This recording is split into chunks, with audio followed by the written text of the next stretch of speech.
जब श्री गुरु नानक देव जी 22 वर्ष के हुए, तब आपके घर में एक पुत्र का जन्म हुआ, जिसका नाम श्री चंद रखा गया।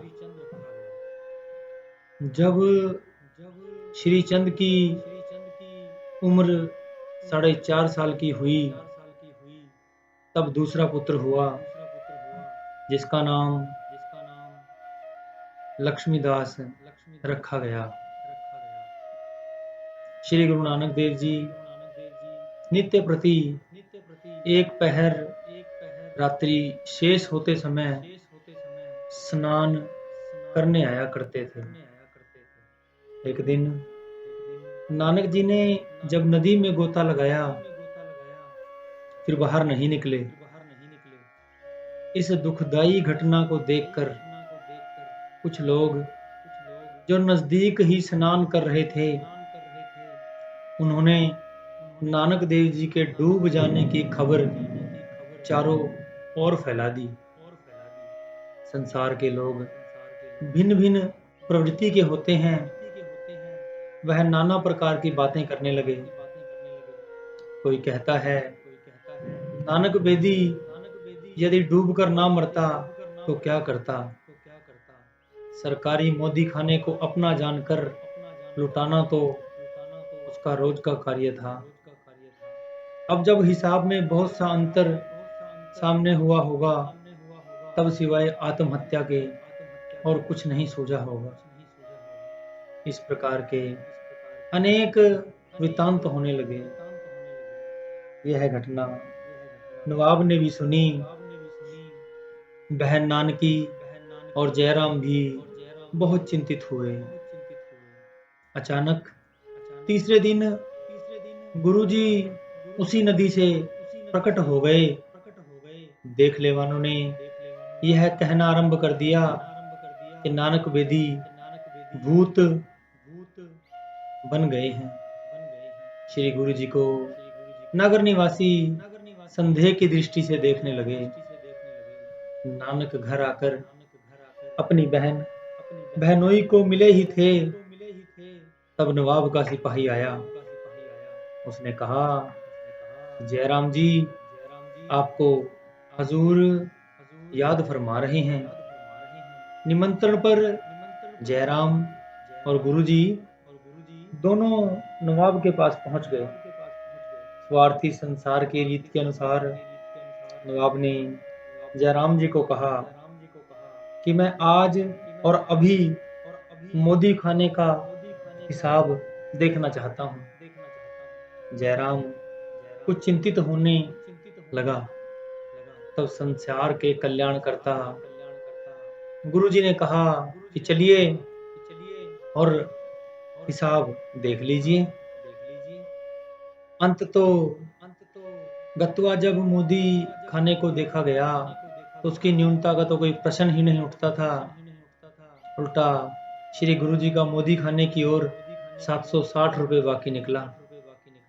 यानी मोदी खाने को 760 रुपये का लाभ देखा गया। तब नवाब ने कहा, वह रुपए नानक जी के आगे रख दीजिए। तब गुरुजी ने यह रुपए कहा कि मेरे नहीं, यह तो उस परमात्मा के हैं, और इनको निर्धनों और असहाय प्राणियों को दे दो।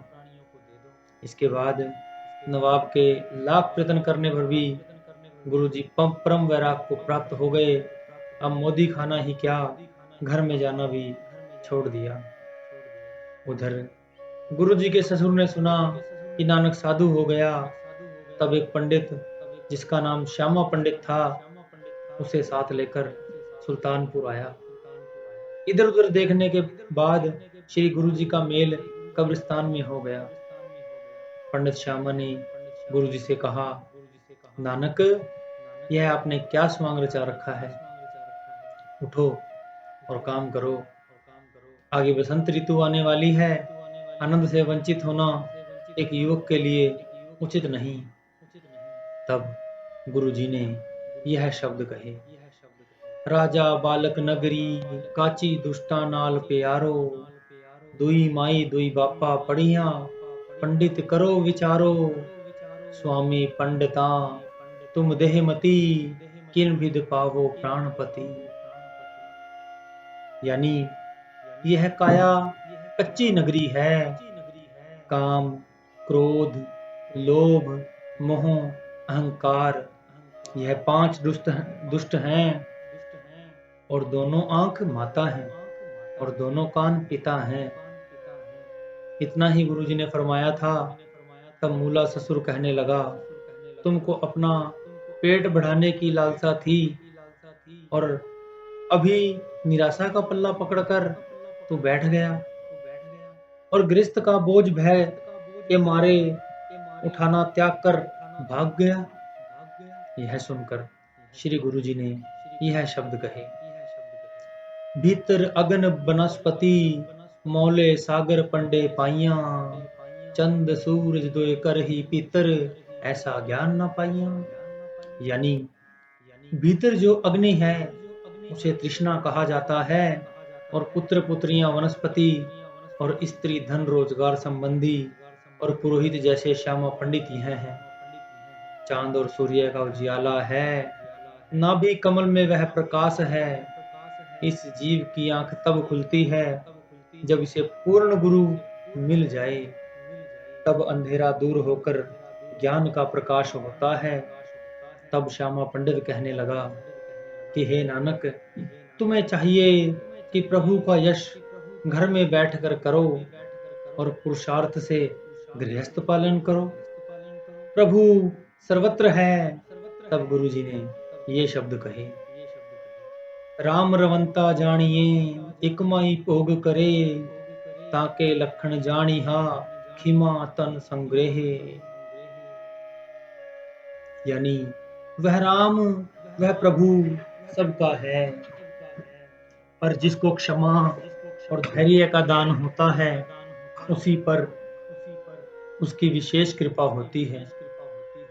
यह सुनकर मूला चोना कहने लगा, हे नानक, तुम हठी और जिद्दी हो, किसी का भी कहना नहीं मानते। तब गुरुजी ने ये वचन कहे, कहा सुनी ना खाइया, मानत तिन्हा की सेती व्यास, प्रणमय नानक दासन दास, खिन तोला खिन मास। यह रचना किसी के कहने से नहीं जानती, 8 पहर इसी का साथ है। यह क्षण में तोला और क्षण में मासा हो जाती है। हे श्यामा पंडित जी, यदि ईश्वर कृपा करे तब रचना विषय विकारों से दूर हो जाती है। तब मूला चोना नवाब के पास जाकर फरियाद करने लगा और दौलत खान के पूछने पर मूले ने कहा, मैं नानक देव का ससुर हूँ और नानक के विरुद्ध कुछ प्रार्थना करने आया हूँ। नवाब ने मूले को कहा कि तुम्हारी क्या शिकायत है। तब मूले ने कहा, हजूर, इस बार जो मेरे दामाद के 760 रुपए सरकार की ओर बाकी हैं, वह सब रुपए नानक के घर में दे दिए जाएं। नवाब ने कहा, भाई, नानक ने वे रुपए साधुओं को दान करने के लिए कहा है। तब मूले ने कहा, नानक का दिमाग कुछ खराब हो गया है। तब यामा खीर से नवाब ने कहा, देखो, इन रुपयों पर पूर्ण अधिकार तो नानक का है, वह जिसको कहे हम उसी को दे सकते हैं। यह कहकर नवाब ने श्री गुरु नानक देव को बुला लिया। उस समय मुल्ला ए मांदरी मुल्ला को ले आया। मुल्ला के कहने से वह मांदरी श्री गुरु नानक देव पर अपनी कलाम फूंकने लगा। अंत में वह कलाम एक पतीला जलकर श्री गुरु नानक देव जी के नाक में उसका धुआं देने लगा। संसार के स्वामी श्री गुरु नानक साहेब ने यूं शब्द उच्चारण किए, खेती जिनकी उजड़े खलवाड़े की थाऊं, नानक त्रिग तिन का जीवया, जिन सच्चे ना लागो रंग। यह सुनकर वह मौलाना कहने लगा, तुम कौन हो और तुम्हारा नाम क्या है। तब गुरुजी ने यह फरमाया, कोई आखे पूतना, को कहे बोताल, कोई आखे आदमी, नानक बेचारा। पया दीवाना शाह का नानक बोसराना, हों हर बिन अवर ना जाना। तो दीवाना जानिए जापे दीवाना होई, एक ही साहिब बावरा दूजा अवर ना जाने कोई। तो दीवाना जानिए जा एका कार कमाई, हुक्म पछाणे खसम का दूजी अवर से आणप काई। तो दीवाना जानिए जा साहिब तरे प्यार, मंदा जाने आपको अवर भला संसार। गुरु जी के शब्द सुनकर मुल्ला हैरान हो गया। नवाब को आकर कहने लगा, हजूर, नानक का दिमाग बिल्कुल दुरुस्त है। नानक मामूली पुरुष नहीं, वह तो कोई औलिया है। नवाब ने जयराम को बुलाकर कहा, है जयराम, मैंने नानक देव के रुपए अपने पास तो रखे नहीं, और नानक देव ने कहा था कि यह मेरे आप गरीबों में बांट देना। और नानक का ससुर कहता है यह रुपए नानक की ओर से उसके परिवार को और उसके लड़कों को दे दिए जाएं। नानक पागल हो गया है। मगर मुल्ला ने कहा है कि नानक बिल्कुल ठीक ठाक है। अब तो कुछ कहो, उस पर गौर किया जाए। जयराम यह सुनकर खामोश हो गया। तब नवाब ने फिर कहा, जयराम बोलते क्यों नहीं? वैसे अधिकार तो उसी की औरत का है, मगर उसने गरीबों को देने को कहा है। वैसे कानूनन नानक का पूरा हक है। तब जयराम ने कहा, हजूर, नानक भी तो हाजिर है, उससे पूछ लीजिए। जब नानक को बुलाया गया तो गुरुजी ने कहा, अब नवाब से मेरा कोई काम नहीं, मैं उनके पास जाकर क्या करूँगा। जब नौकर ने आकर नानक के ना आने के लिए कहा, तब नवाब ने हुकूमत के नशे में कहा, जाओ नानक को गिरफ्तार कर ले आओ। जब नानक को क्रोधित हुआ सुना, तब नम्रता के अवतार श्री गुरु नानक देव जी नवाब के पास आ गए, परंतु सलाम नहीं किया। नानक देव ने कहा, हे नवाब, जब मैं आपके मोदी खाने में नौकर था तब आपका था, अब मैं किसी का नौकर नहीं, मैं तो अब खुद का नौकर हूँ, उस खुदा का नौकर हूँ। नवाब ने कहा, तब तो और भी ठीक है, क्योंकि आज जुम्मा है, चलो हमारे साथ मस्जिद में नमाज पढ़ो। तब नानक देव ने कहा कि मैं कब इनकार करता हूँ। अब नानक नवाब के साथ नमाज पढ़ने गया। तब तमाम सुल्तानपुर में शोर मच गया कि नानक देव मुसलमान हो गया। यह सुनकर जयराम दुखी हुआ।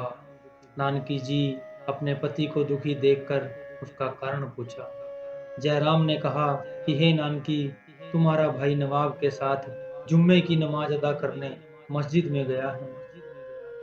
सारे सुल्तानपुर में इस बात की चर्चा हो रही है। आज बेदी नानक इस्लाम की गोद में जा बैठा और मुसलमान हो गया।